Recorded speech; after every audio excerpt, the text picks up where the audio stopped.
Good morning, and thank you very much for joining us. I am Yori Folare. In fact, beyond good morning, happy Easter. And my guest this morning, let me start off from there, is Alhaji Lai Mohammed, Honorable Minister of Information and Culture. Uh, Happy Easter to you, Alhaji Lai. Thank you very much. Happy Easter. Well, here we are. You've been away, you've been busy, you've been abroad, and you only came back on Friday. So here we are on Monday, and it looks like a round trip.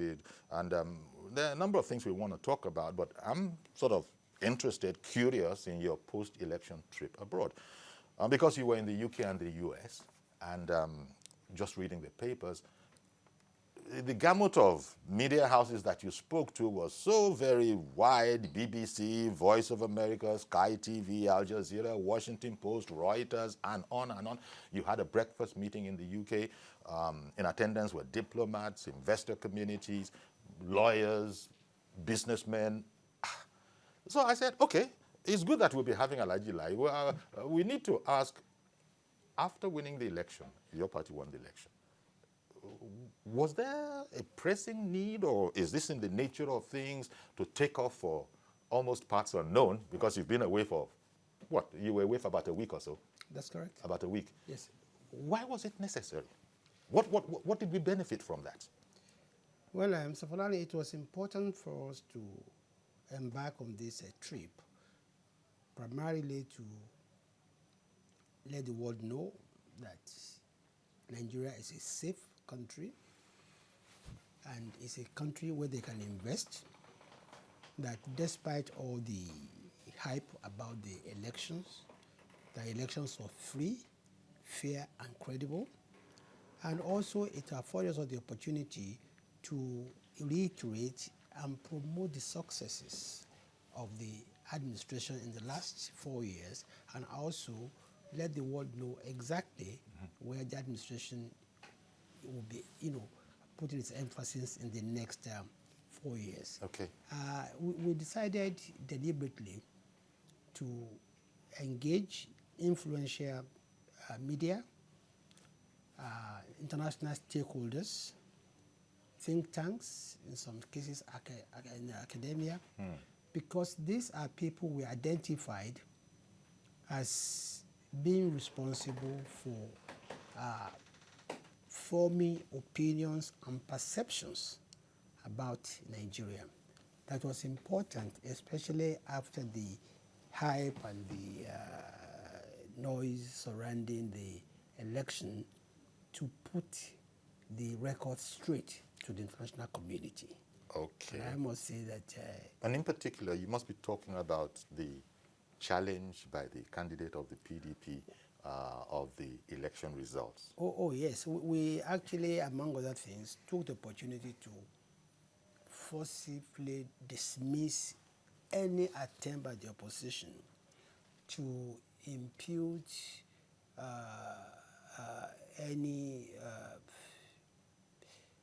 to try to delegitimize the victory of President Muhammadu Buhari, because it was clear to everybody, as attested to by both domestic and international observers, that the election was free, fair, and credible. And any attempt by anybody to try to delegitimize the election, I think, is quite disappointing. We made that very clear. But interestingly enough, we didn't really have to belabor ourselves on that issue, because it was clear to most people who we engaged, because many of them are actually also observers. Many of them sent observers to the election. In particular, I remember we were at the International Center for International and Strategic Studies in Washington, and two of the members were actually election observers. They were a bit concerned about the postponement of the election, and the opposition actually claimed that the postponement was aimed at wrong-footing them. And I said, no, we were actually livid about the postponement. But that the postponement was done by the National Electoral Commission. And in any event, this is not the first time INEC would postpone elections or delay elections in Nigeria. It was done in 2015 also, if you remember, for 6 weeks. But the difference between 2015 and 2019, as we explained to them, was that in 2015, it was due to the interference of the government. But this time around, it was a decision taken independently by INEC. And I think they took about 3-4 hours, explained to Nigerians why they had to do it. Oh, okay. And so these kind of things needed to be explained. It was important, you see, for us to explain these things, because gradually you could see, even before we left, that there were attempts, reported attempts by the opposition to hire lobbyists, in various parts of the world to actually canvass that recognition should be withdrawn. Okay. By certain, powerful nations from the victory of the president until the matter is finally decided by the Supreme Court. And we felt that this is not how elections, this is not how elections are run or conducted. Most countries have congratulated Mr. President based not on what we said, but on the reports of both domestic and international observers. So we believe, as far as we are concerned, the only other platform available for anybody who has lost election is the election tribunal, which the opposition candidate has gone to. So any other attempt to delegitimize the election, I think, is quite unfortunate. Okay. Of course, still on that, just for a brief while, when Alhaji Atiku, had registered his, disagreement with the results, as is his right to do, as we've just said, there are tribunals. He had stated his own reasons for why he thought so. But one of the first responses, and perhaps the one that is taking the most, sort of made the most noise, is that, oh, by the way, you're not even Nigerian, and consequently, you are not even, qualified to have been in that election. Considering that he was vice president once, and he was before that what he was, a top custom boss, and that had never come out before. Where did that come from? I think we all have to wait for the fireworks that will come. Where did that come from? Frankly speaking, I think we all have to wait for the fireworks that will come out from tribunal. The legal teams of both Mr. President and the opposition leader, I think, are formidable, people. So we are going to really have, because he started off by saying, when that news hit the air, by saying that he won't even dignify it with a response. But subsequently, I've seen that there have been, spirited attempts to explain his parentage. Is it, Mr. Fulani? I'm sure that give his history and how he is thoroughly Nigerian. I'm sure the legal team of the president must have his reasons for including that as one of the basis for defending their elections. But I think let's all wait to see how that will play out. Okay, then. I can probably appreciate discretion for now. Thank you very much.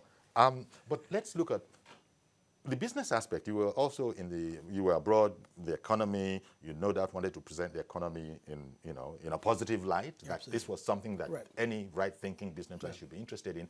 But did they bring up that matter, that long-standing matter about it's so difficult to get into your country, visas, and then when you get the visas, it has been said there are far too many hoops to jump through.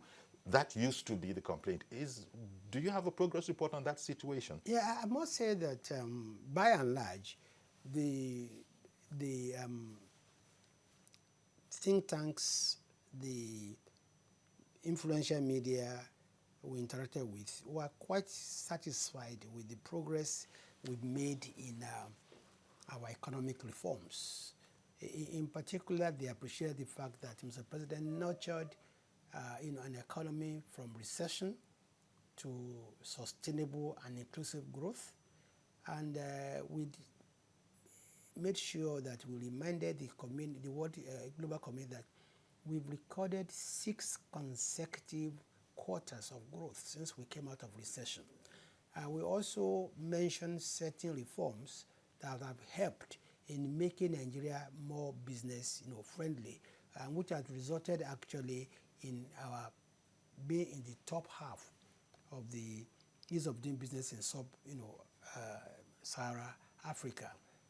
Even the Mo Ibrahim Index of Good Governance, we gained 6 points, along the upward ladder. We also brought to the attention of the international community that certain initiatives, such as the National Single Window, which now allows you, which is an e-platform, which now allows you to register a company online, file tax reforms, file tax returns at the same time as trade, has eliminated the contact between the authorities and the public, and that has helped a lot in reducing, in making ease of doing business much easier. Now today also the massive investment of government in infrastructure, in power, in railroads, in rails and road, have also helped in stimulating the economy. And the central banks,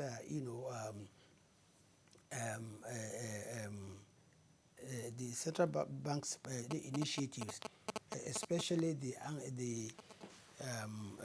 I think it's called the financing program, which has helped about 589, which has contributed about 609 billion to help about 589 projects and created 1.5 million jobs, has helped in financial inclusion in the polity. So really, we were able to give a good scorecard of the reforms we've made. And even in the area of visa, I think our recent successful initiative of visa on arrival has actually helped to liberalize the visa regime. And today, according to the Minister of Interior, I think we are hoping before a long time, to have a visa-free regime for African countries. So really, many of the programs, initiatives the government has taken in respect of business and economic reforms has really helped. The Economic Recovery and Growth Plan has actually helped to create an enabling environment for investors. And more importantly, which was what it interested, was that the global community was happy that we have succeeded in diversifying the economy away from just oil. Yes, oil will still remain an important part of our economy, but if you understand that in 2018, oil accounted for only 9.6% of the GDP, while the non-oil sector accounted for 54%. You can see a deliberate decoupling of the economic success of Nigeria away from just one single product. These are some of the things that we canvassed. And the fact that post-election, according to the CBN governor, about $5 billion had been invested in Nigeria just post this election. I think it shows the confidence of the international community and the investing community that Nigeria is a country to invest. You also spoke when you were abroad with the public, the journalists and the people that I've mentioned that were there, investors, diplomats, that whole area. You spoke about Nigeria's successful battle against insecurity and corruption. Well, first of all, Mr. President was re-elected, so that shows that people know that it's a work in progress, because Mr. President himself has said that to Nigerians that he is aware, speaking through Garba Shehu, that when they came and made their promises between then and where we are now, you would have wanted us to be beyond this. And Mr. President openly admitted that much. But it wasn't for a lack of trying. And apparently the job is a lot more difficult than might might first seem. Now, when you talk about successful battle against insecurity and corruption, those two, they are linked in a sense that they will also affect the perception of people who are thinking of coming into Nigeria. Were you a bit generous when you talk about successful battle against insecurity and corruption? Because critics of the present administration, as you no doubt are aware, will say that, well, the betterment in the insecurity area, we are yet to see it.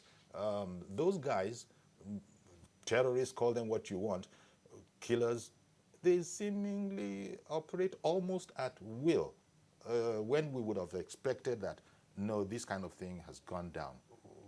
So I don't know. You see, Mr. Folari, if we do not know where we are coming from, we'll not be able to appreciate where we are. In pre-2015,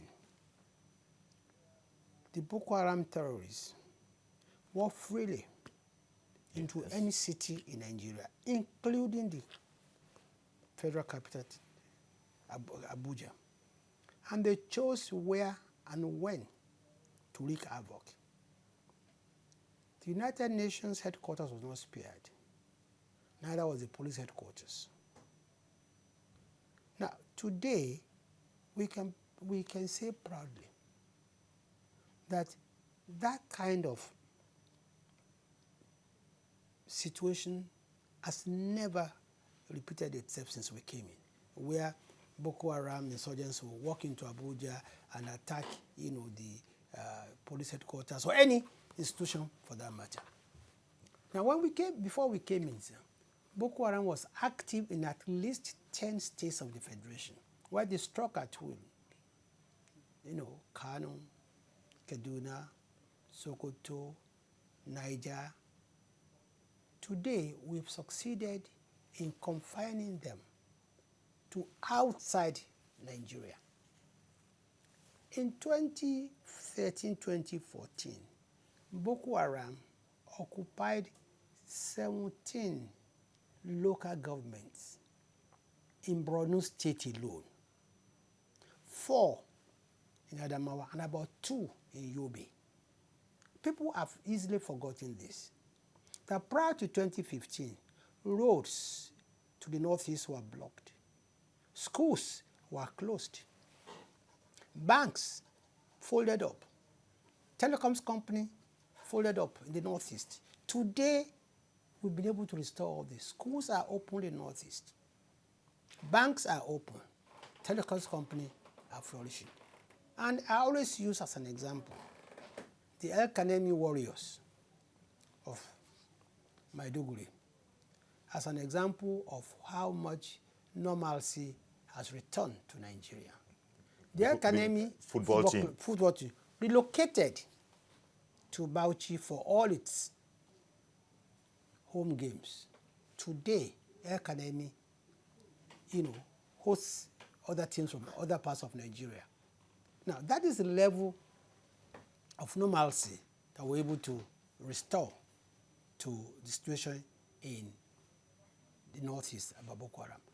I can say, so relative to that time, I can say, is how you think it should be seen. Yes, I can say very confidently that we have largely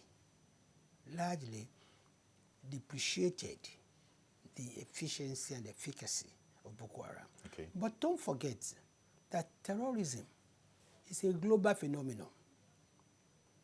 And that's why we continue to appeal to our regional and global partners to stand with us. Because with the dislodgement of ISIS from Syria, they are trying very hard to get a foothold in West Africa through Boko Haram.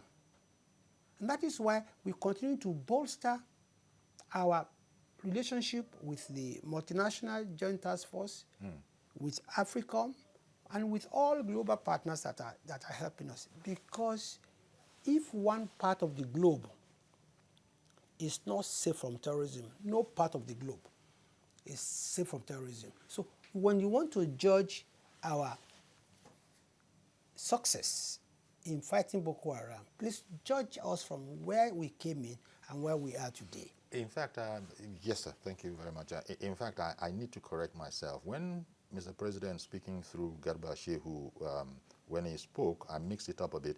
It was in relation to bring back our girls, our children, our daughters, Sharibu, that look, he had promised that we would get the girls back. Yes. And that hasn't happened 100%. Yes, yes. And so he was saying that it wasn't for lack of trying and that Exactly. the promise was still good. Very, and very so good. I guess Yes. I crossed, Thank you very much. And I crossed the see lines like, a bit.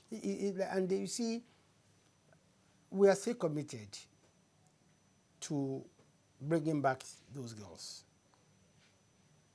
And we work daily with our international partners in this regard. But it's not everything that we can discuss That can be openly shared with the public. because of the very tender nature of some of these negotiations. But when it comes to fighting Boko Haram or terrorism, this government has a beautiful scorecard.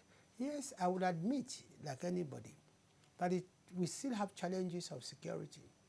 In the Northwest in particular, we're talking about the banditry, talking about, cattle rustling, we're talking about, pure criminality. But the last 2 weeks also, I've witnessed a lot of, gains on the part of the military in containing situation, especially in Zamfara, Sokoto, Katsina, and Sokoto states.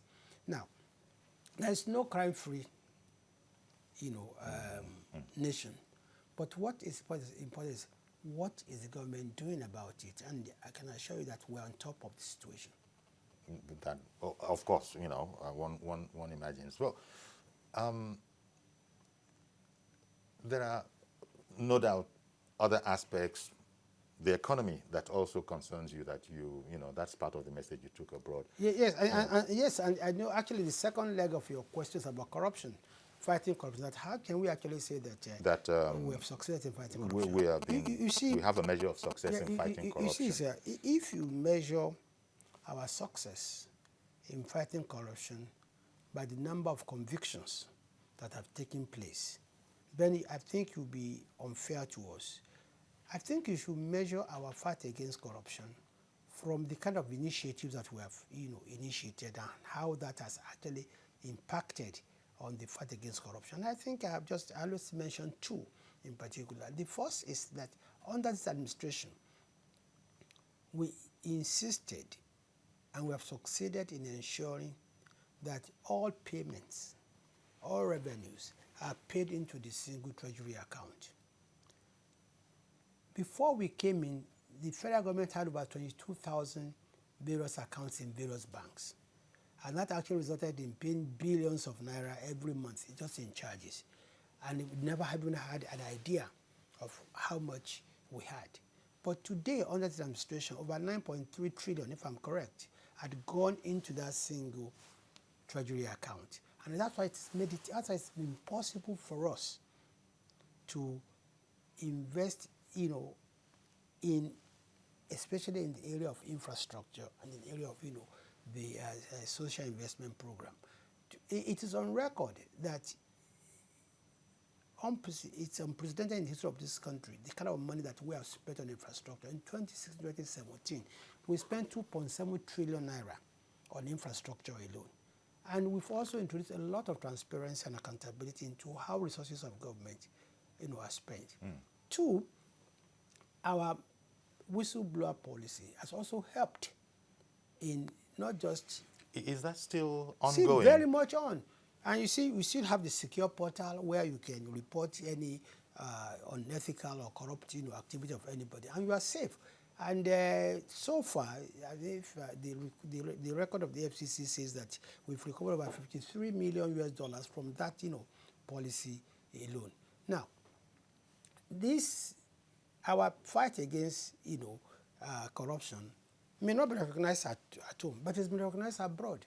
And that is why the AU made our president the champion of anti-corruption.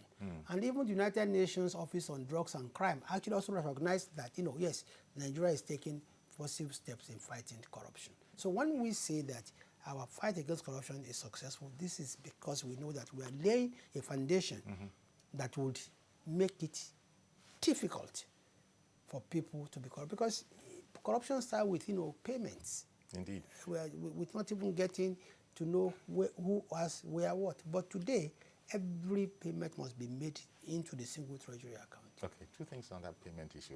But the first one, let me come back to what you said about maybe people shouldn't be too quick to want to judge by convictions, but Yes. look at other foundational work that is going yes, on. yes. But surely you can understand it too from the point of view of the ordinary citizen who voted for the president. That look, yes, we are not lawyers. That is the ordinary citizen speaking. And so we understand that lawyers, there are there are so many things, proof, he who alleges must prove, and all. But the people feel that we know of certain things, even if we can't have the evidence. Everybody knows, and so there's a sense of frustration. You're a lawyer yourself. I understand this. There's a sense of frustration, but can you blame Nigerians? And I think I heard you, I read you somewhere saying that this coming term of Mr. President is going to be, the fight against corruption is going to be frontal. Absolutely, absolutely. It's because we've laid the foundation already, and it'll be much easier this time around. And you see, when people say we have not secured too many commissions against corruption, I think they're a bit fixated on the big, in quote, political, exposed figures. Every day I read the amount of, conviction that the EFCC has, secured. Some of these other cases, I think, are a bit complicated, and given our legal system, I think we need to be very, very patient. Our legal system says that everybody is innocent until proved guilty. And I remember Mr. President saying that when he first came, in 1984, in uniform, he knew how he dealt with this. Yes. But today that he has come a Democrat. as a Democrat, and he has to follow the rule of law. But I can assure you that, you see, for us, success of the fight against corruption is the fact that we've driven corruption. We've made corruption not attractive as it used to be before.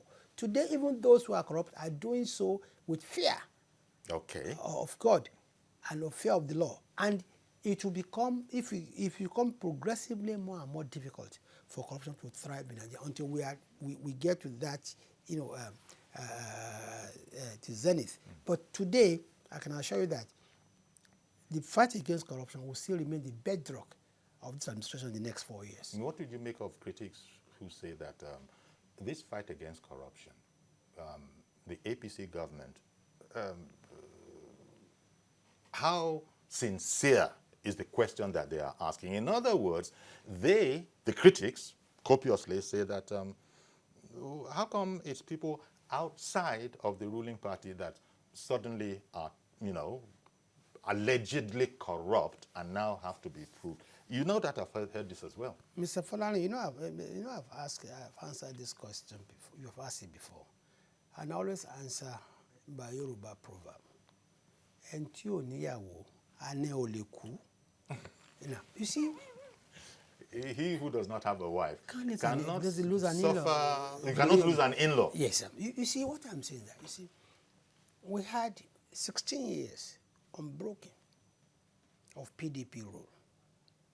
So the likely people who would be accused of, misuse of resources would be people who are in charge. But of course, I've also answered here that we also have some former governors who come to APC who have also been convicted. I don't have to mention their names. We all know this. But you see, like Mr. President says, if you fight corruption, corruption will fight back. Okay, at that point, I've got to go on a break now, but we'll come back and, so stay with us, please. And when we come back, we'll open the phones and take your calls as well.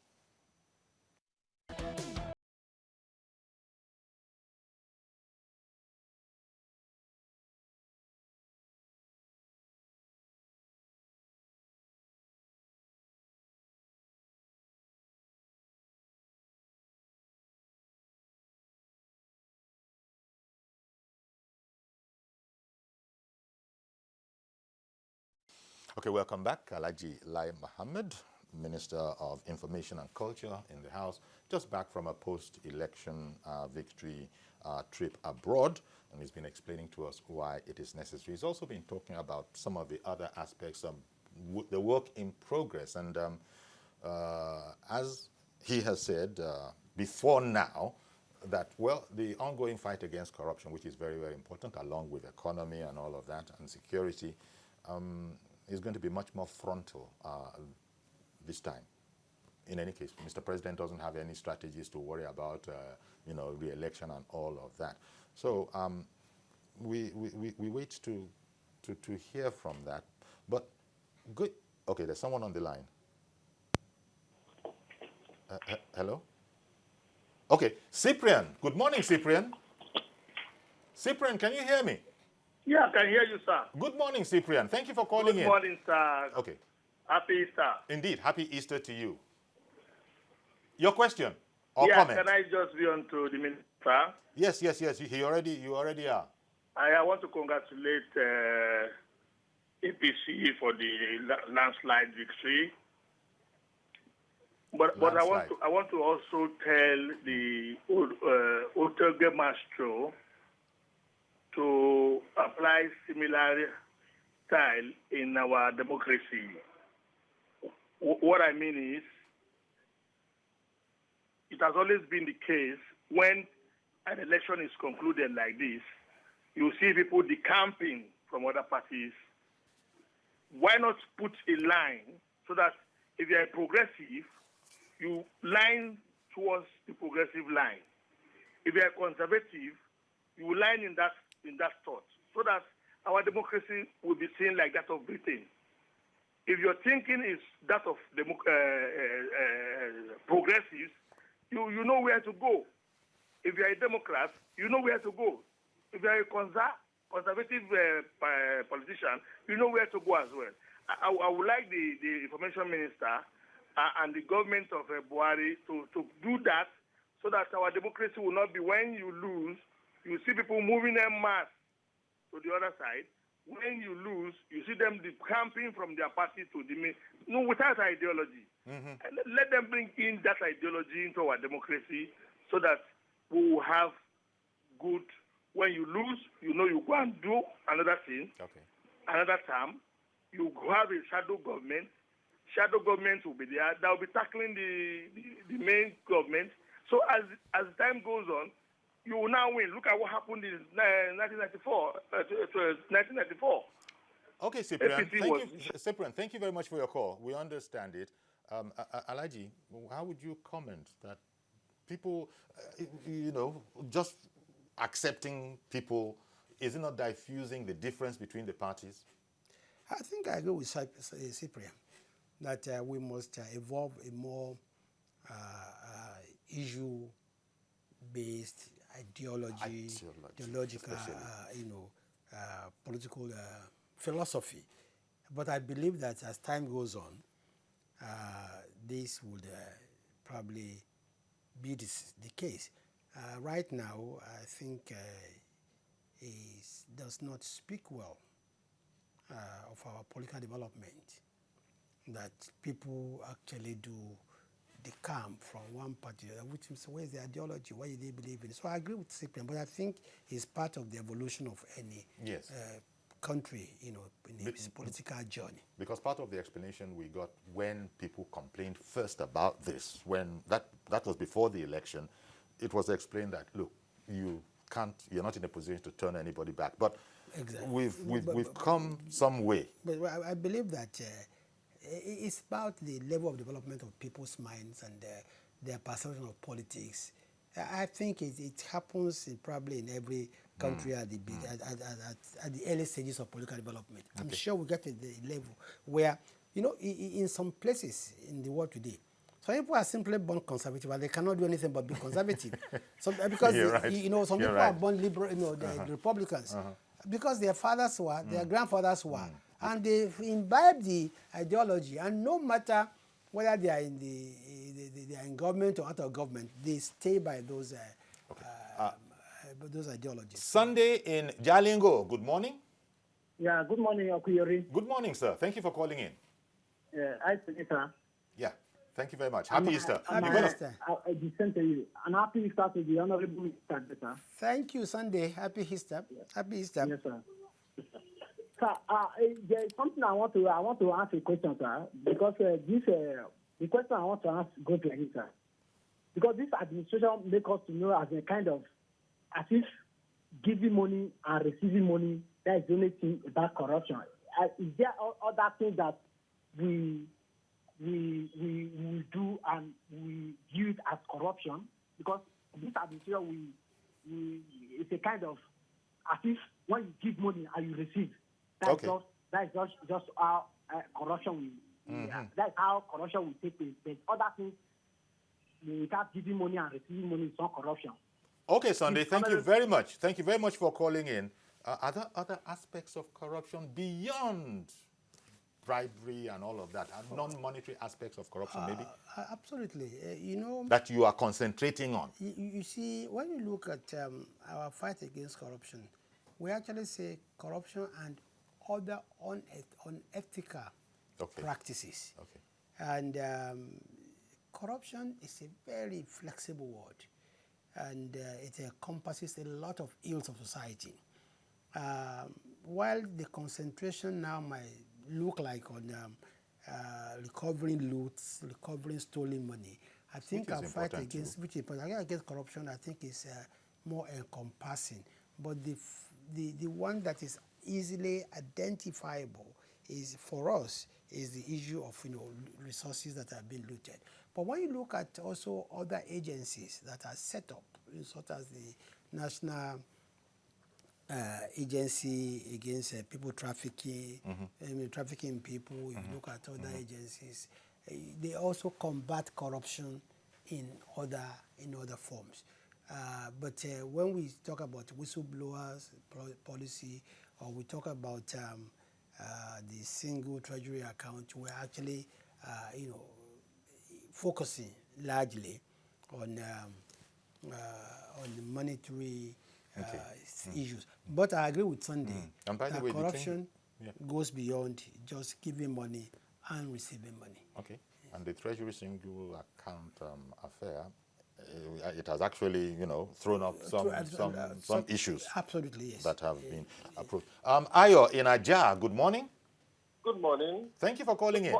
Yeah, good morning, Uncle Yori, and good morning to the Honorable Minister. Good morning, sir. Happy morning. Easter.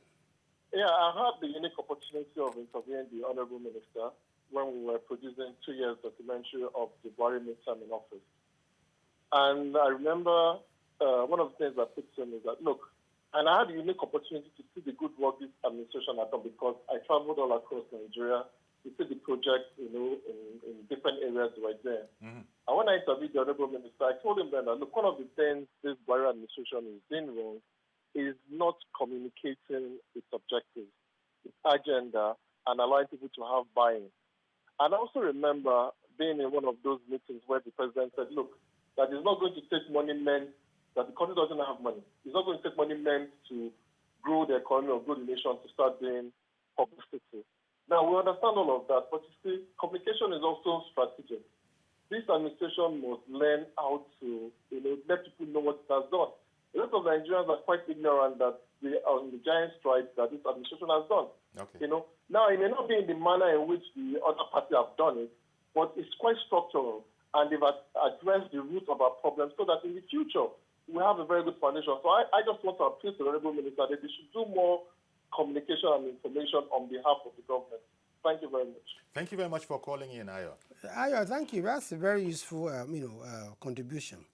But you see, we've had this from many people, and we begin to wonder exactly what they mean by communication. One of the first things this administration instituted in my ministry was the town hall meetings.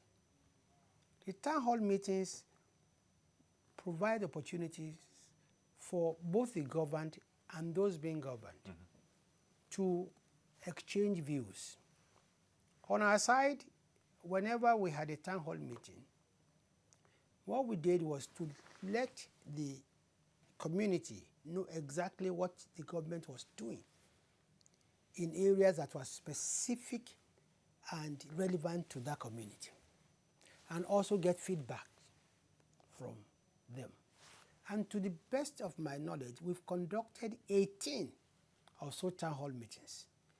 And in these town hall meetings, what we did was actually to give the public what we were doing and take back to government what they felt we were not doing enough. Okay. 2, as minister, I also embarked on visits of federal government projects in all the geopolitical zones of the country. Roads, rail, power, and anytime I was going on these trips, I went with a minimum of 25 journalists, both domestic and foreign, again to relay back. So why do to the people public. still feel No, that to you're the not public. getting Exactly. enough Well, information? that's what I'm saying. You see, then I went further. We now had this testimony, programs, whereby Nigerians who had benefited from the projects and policy of government came to give their testimony. And today it runs on TVC, it runs on every channel, it runs also in the newspapers, it runs on social media, where people gave account of how the trader money or market money has benefited them, how the 1 meal a day, free meal a day has impacted on their society, how roads, infrastructure, railway, power. We didn't even stop at that. In case our opposition believed it was propaganda, we now invited in flesh and blood those people who gave those testimony on a night of testimony, which was televised, who will continue to engage Nigerians. We'll continue to communicate with Nigerians. But what I'm saying is that these are outside the normal briefings, the normal press conferences, the normal press statements that we issue. This is again, besides the television, radio appearances. Maybe let me just join Ayo and say that we can never get too much information. And that is exactly why we are. Exactly. You can imagine, it was the sign of what people like Ayo are saying, that I went to the US, Yes. I went to Washington, I Okay. went to London, and to say, look, this is exactly what we've achieved. To in the spread of the economy. word over there So, but like before we said, those ones complain. and this is exactly what we are doing here, and we'll continue to do so. We can't get enough of that information. And sometimes, when we don't get it, when I say we, a royal we then will speculate and begin to add all sorts of unnecessary things. And again, I think when you see routine information of government achievement, it does not excite you royally. But but isolated incidents of government failings is what excites you. But we would balance both, because you see. Okay. Let me apologize to Reverend Dominic. I understand we lost you after waiting for so long. I was waiting for the minister to pack, but so sorry about that, Dominic. See if you can get in again, please. So you're saying that you have heard Ayo on the whole matter of every Nigerian will join. We like gist. We want, and this is not gist. This is important. We want to know what's going on. You see, this is why I've cited 3 Yes, you have. unique projects that was never done before. Town hall programs, physical visits to the state, testimonies, from those who have benefited. And you see, what we wanted to do, that we wanted to be different. Okay. We didn't want this to just come from our mouth. No. Let Come people and come testify. and see. Well, look, when we went to Okay, sorry, sir. I don't want to lose another. Abasi, did I get that Yes. right? Good morning. Yeah, good morning. Good morning. Okay, Abasi, you're welcome. Happy Easter. What's your question? Same to you. Good morning, Uncle Yori. Good morning, sir. Your question? Good morning to the Honorable Minister. Yes. how are you, Mr. Bassi? I'm fine, thank you. Please continue. Go ahead. Yeah, I wanted to add my voice to what Ayo said the other time Okay. on the communication. That you want more. The communication is not enough at all. Because we all know that what the federal government is doing now is very commendable. But a lot of people are not aware of what the government is doing. Look at the rail project as it's being done now. it took some people in this area of Agege during the election to go there and film this thing and beam it out to everybody here. A lot of people are not even aware that something like that is going on at all. So to me, I think we need to communicate with the people. Okay. And again, on the area of our Greek, there's no communication at all. In Ogun State, we gather ourselves together and we have 100 hectares of rice in there that we are doing. I was expecting that during that election, government should make effort to bring us out so that we can add to this their campaign to make people know that truly the government is doing something on our Greek. And again, they should make their anchor borrower issue to be more flexible. It's not flexible at all. Up to now, we started in 2017. We have not gotten penny from the federal government. Ogun State tried a bit, but it's not enough. All right. Okay. We have not gained anything from that, but we still insist that we continue to do it because we believe that it's a project that can help Nigeria. Okay. Let them make the anchor borrower more flexible. It's not flexible. We open accounts in many banks. Up to now, we have not got cover.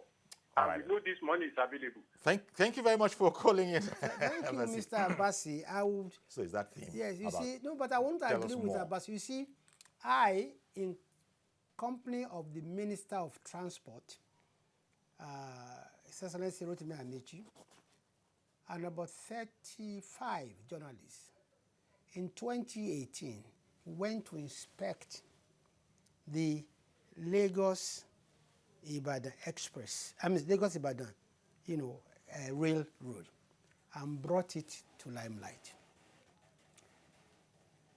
And this was the first time probably anybody even knew anything about that project. It was not even completed then, but we told Nigerians exactly what we were doing. 2, I dedicated a whole town hall meeting to the rice revolution in Kebbi. Went there and spent 3 days with journalists. Okay. So I'm just saying I'm sorry to abbreviate your answer because Yakub has also called in from Okwemo, and I just don't want people to say that you wouldn't let us speak with the guest. Okay. Good morning, Yakub. Happy Easter. Yeah, same to you, sir. Good morning, Honorable Minister. Thank you very much. Yeah, thank you, sir. Chief Jolly, I would not like to hammer on the 2 last caller again because they have said my mind. I don't have that in my mind, that we choose the right leader, we choose the right political party. As far as I'm concerned, about the information issues, sir, I will only say that we really need more of information because if you look at the rail, at the back of my yard for local government, if you see the kind of project that is going on there towards Ibadan, you will not believe that we can have that in Nigeria. But I will say that, Chief Jolly, I want to ask Honorable Minister because during 2015, I saw him campaign vigorously about the disability bill. I want to know how far the disability bill is going. Thank you very much, Yakub. Appreciate you. Thank you very, very much. The special people in our society. Please, Yakub, I would find out how far, because before I left, I think it had gone to, we were still waiting for it at the presidency. But I cannot commit myself right now. But I'll find out and get back to you, sir. Okay. While we're waiting for another call, it just reminded me, I don't know why, about Freedom of Information, Act. How well is that doing? Because it's part of it. It's part of it that journalists should be able to get information, which used to be a problem before. Monitoring the whole scenario, are you happy? Honestly, I think there's nothing really that this government is hiding from anybody. And I receive requests about certain information that they need, and not from my ministry, but it comes to me, eventually. And I do also clear with the Minister of Justice and Attorney General.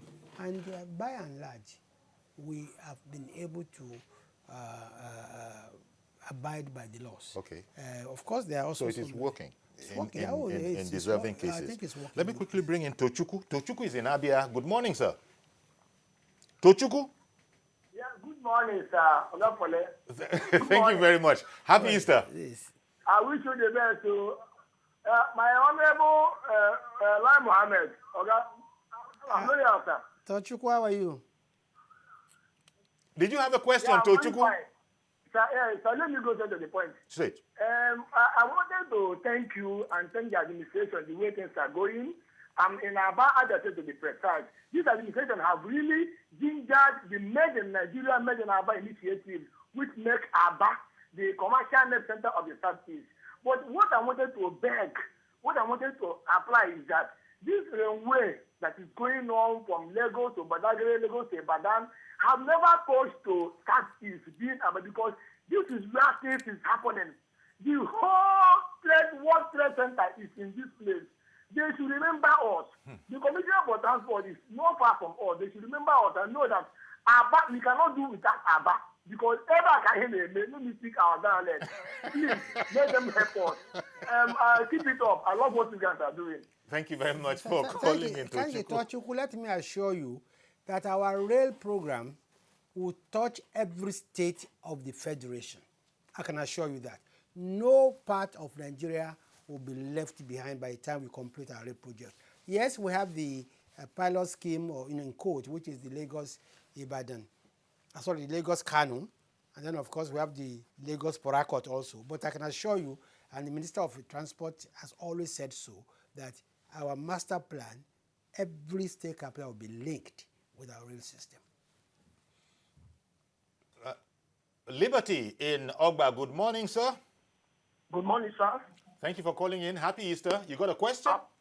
Yes, I got two fast questions for only our one. Minister. Chance for only one. Okay, let me go for the first one that is very important to me. Okay. I appreciate this government so much, and one of the things I was expecting from this government is reduction of salary of all political officers that from presidency to councillor. Okay. In order to show that Reduction they are of salaries, actually of their salaries. ready to serve us. In order to reduce the tension of Sacrifice for us. electioneering, all this killing and desperation.